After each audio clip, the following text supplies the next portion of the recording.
Boa tarde, pessoal. Eu não faço parte do show, tá? Eu não sou um elefante que eles apareceram aqui no palco, eu sou o palestrante mesmo. Então vamos lá, né?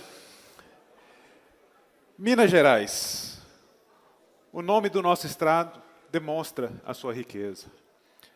Mas ele também demonstra a forma como essa riqueza foi explorada ao longo dos anos, tirada do povo mineiro. Primeiro pelos paulistas e depois pela coroa portuguesa. Em Minas Gerais, historicamente, muito pouco se produzia. Praticamente tudo vinha de fora, do estado de São Paulo, do Rio de Janeiro. A nossa riqueza, ela foi embora, levando o desenvolvimento para outros lugares. Essa é a nossa história, o nosso passado. Mas não precisa ser o nosso futuro. Um dia eu estava trabalhando e o secretário trouxe esse documento aqui para mim e pediu para mim, dá uma estudada nisso aqui.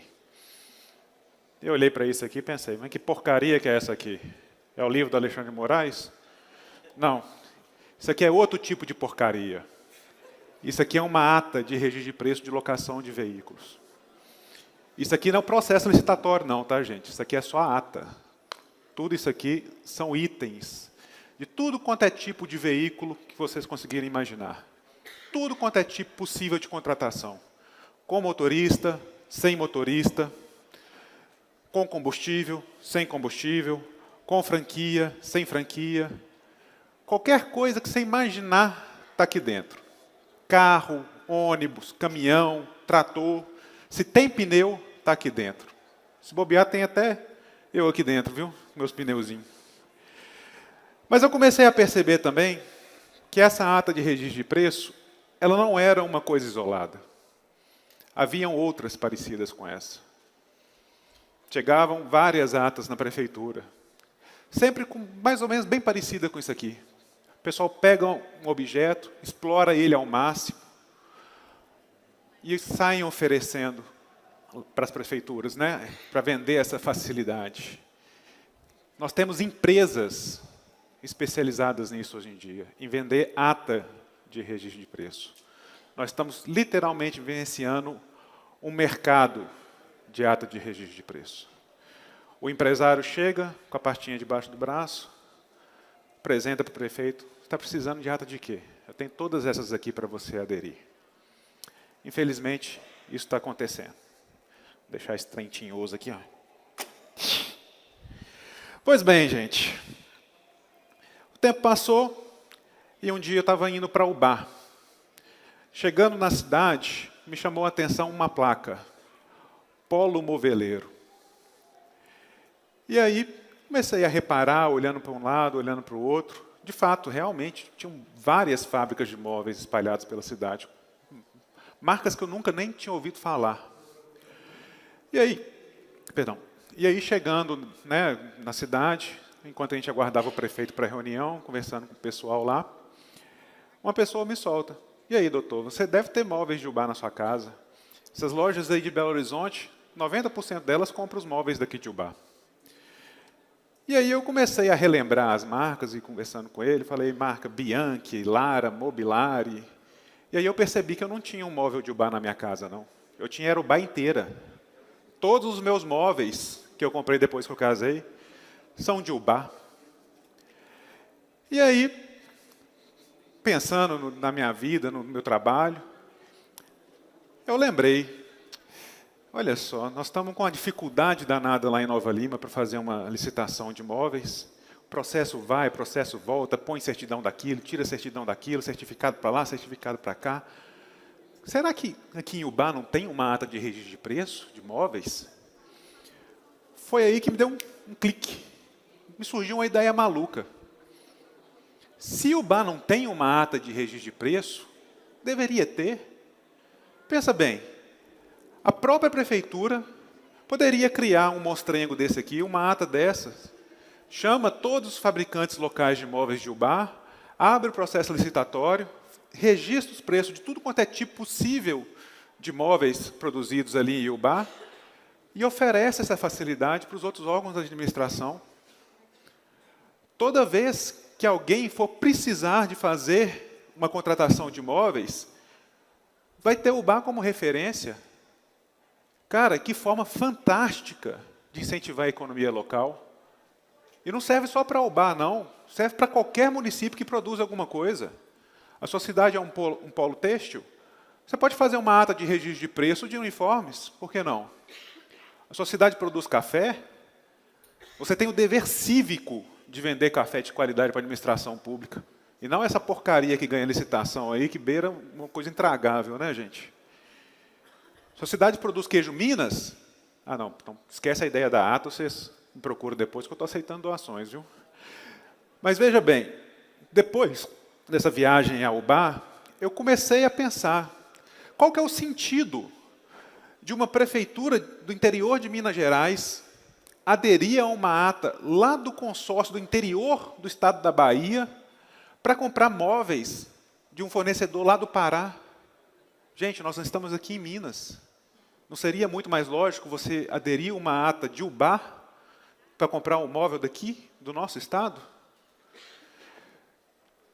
E isso me levou a pensar quais outras formas que nós podemos utilizar na lei de licitações para incentivar a economia local. E, obviamente, veio na minha cabeça a questão do credenciamento. Gente, credenciamento é uma coisa maravilhosa, que pouca gente utiliza. O que eu tenho visto de municípios aí tentando aderir a cada ata de registro de preço mais maluca que a outra, principalmente com relação a obras, pegam atas praticamente com objeto determinado, sem quantitativo determinado, simplesmente para ter a facilidade de precisar fazer uma reforma e estar ali na mão. Gente, o credenciamento te proporciona tudo isso. Você pode abrir um credenciamento para mão de obra, credenciar pintor, pedreiro, marceneiro, toda a mão de obra que você precisar ali, e a partir do momento que você tiver a necessidade de fazer a contratação, você está ali contratando a sua mão de obra local, prestigiando o seu povo, as pessoas da sua cidade. E não pense que só serve para mão de obra, não. Você pode fazer o credenciamento também para o material de construção. Você pega ali o preço de mercado da sua região, estabelece o preço que você vai pagar no credenciamento e credencia todos os depósitos de material de construção da sua cidade. E, à medida que for necessário, você vai emitir na ordem de serviço. Não precisa aderir uma ata maluca para isso. Só fazer o credenciamento. Quer outro exemplo? Hortifruti. Quem é que tem problema aqui com hortifruti, que chega estragado, chega sem estar nas condições ideais de consumo, quando você compra de uma empresa de fora da sua cidade? Se você credencia o hortifruti da sua cidade, você vai e compra ali no sacolão da esquina. Você pega o produto fresco. Você pega, deu problema, está ruim, essa banana não serve, vai lá e troca na hora. Não precisa de um processo, de todo aquele trâmite burocrático. E as vantagens vão muito além quando se utiliza o credenciamento. Por exemplo, como que nós estamos aqui vivendo essa coisa maluca de inflação acima de 10% ao ano? Nós estamos recebendo 5, 6 pedidos de reequilíbrio econômico-financeiro todo mês, porque as empresas não estão dando conta de prestar o serviço. No credenciamento isso não acontece. A própria prefeitura que vai determinar o preço que ela vai pagar pelo produto, e ela pode reajustar mediante a necessidade, tanto para cima quanto para baixo. Ela pode utilizar tabelas como referência, principalmente no caso de mercados fluidos, vai pagar aquilo que a tabela já é atualizada de tempos em tempos. Quer outra solução do credenciamento? Fornecedor tal não vai conseguir me entregar porque não está conseguindo comprar no mercado. No credenciamento não tem esse problema, gente. Você foi no fornecedor que está credenciado, não tem? Você vai em outro que tenha. Veja a vantagem que se tem ao fazer um credenciamento. E pouca gente utiliza. É uma ferramenta fantástica. Mas aí vocês devem estar se perguntando, e como fica a questão do menor preço? Como que nós vamos fazer, né, para poder garantir que a administração está comprando de uma forma, vamos dizer assim, mais barata? E aí eu devolvo a pergunta para vocês. Quando você tem uma licitação de menor preço, quem é que ganha a licitação? O melhor produto ou o pior produto? Quem é que ganha? Quem tem a mão de obra mais cara e mais qualificada? Ou quem tem a pior mão de obra e paga mais barato por ela? não é? É sempre o pior que ganha. Gente, a administração, ela não pode comprar simplesmente pelo critério de ser mais barato. Não é isso que a lei diz. A lei diz que a gente tem que buscar a maior vantagem para a administração, a melhor proposta. E nem sempre isso quer dizer o menor preço. A gente tem que entender o que a lei quer dizer. A lei, ela não é uma coisa alienígena que alguém pegou e jogou na cabeça do presidente do Congresso Nacional e falou, a partir de agora vai ser assim. Não. A lei, ela é construída. Faz parte da lei a vontade do legislador, a vontade da população, entendimentos doutrinários e jurisprudenciais.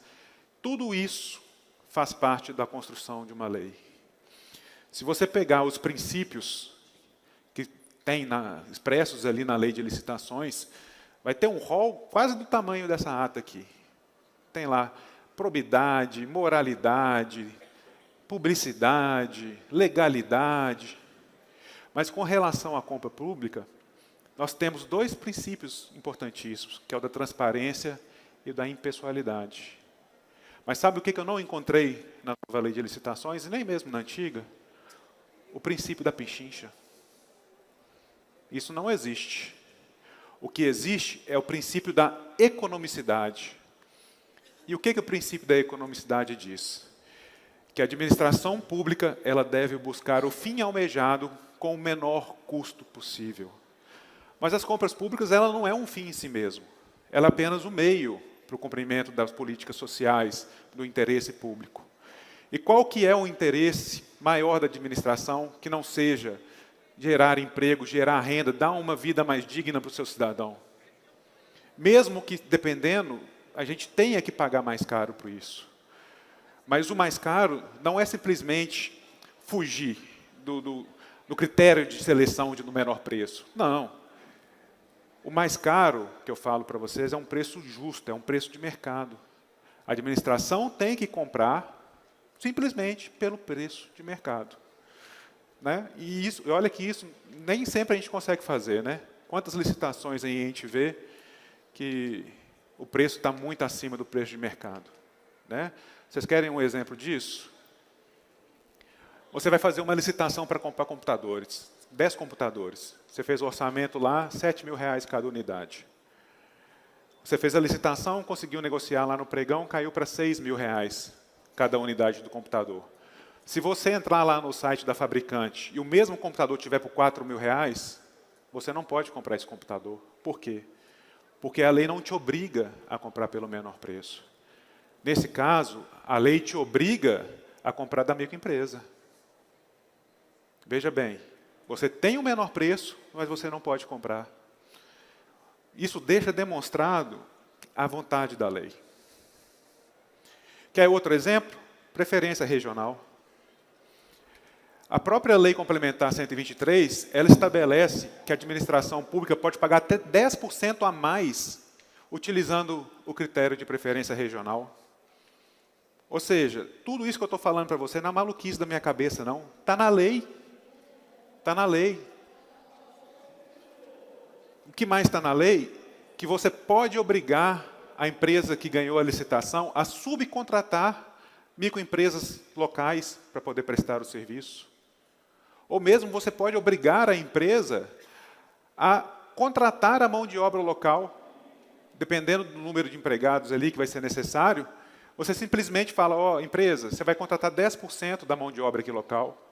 Pode até utilizar aquele credenciamento que eu sugeri para vocês anteriormente.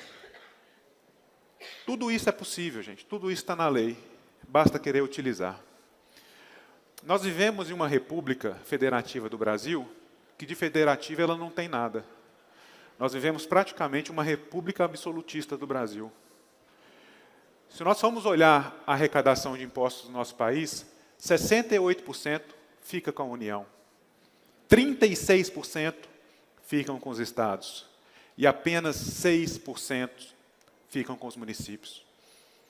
E vocês querem dar esses 6% para o município lá no interior da Bahia? Lá para o moveleiro lá do Pará? Gente, a gente tem que começar a buscar soluções para nossas contratações dentro do nosso município. Isso é para ontem, isso é imperativo. Se não conseguir no nosso município, nós temos que buscar, pelo menos, dentro da nossa região, dentro do nosso estado. Quando a gente fala de compras públicas, nós estamos falando de aproximadamente 13% do PIB ao ano movimentado com compras públicas. Em Minas Gerais, nós estamos falando de 100 bilhões ao ano. Vocês têm noção de quanto que é esse dinheiro? 100 bilhões? Dá para contratar uns 3 shows do Gustavo Lima.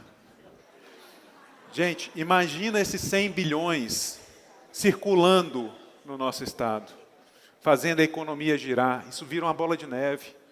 Porque você faz a economia gerar, você gera emprego, você gera renda, que gera mais imposto, que gera mais emprego, que gera mais renda. Vamos sempre, gente, pensar primeiro em buscar as contratações dentro do nosso estado. O nosso estado, Minas Gerais. O nome demonstra a riqueza do nosso estado, mas também demonstra como ela foi explorada. Mas isso era o nosso passado, não é o nosso futuro. A época de Minas Gerais ter sua riqueza explorada já acabou há muito tempo. Nós devemos fazer a nossa riqueza ficar aqui dentro. O Sebrae e a própria MM tem vários programas aí para poder incentivar a contratação regional. Basta o pessoal treinar, incentivar os empresários da sua própria região a querer participar das licitações ou fazer a contratação diretamente com eles. Isso é primordial, gente, primordial. Tá bom? É uma ideia que eu acho que nós, enquanto procuradores, controladores, enfim, todos aqui presentes, nós devemos plantar essa sementinha e fazer isso crescer, sempre. Porque só assim que nós vamos fazer a economia do nosso estado mais forte.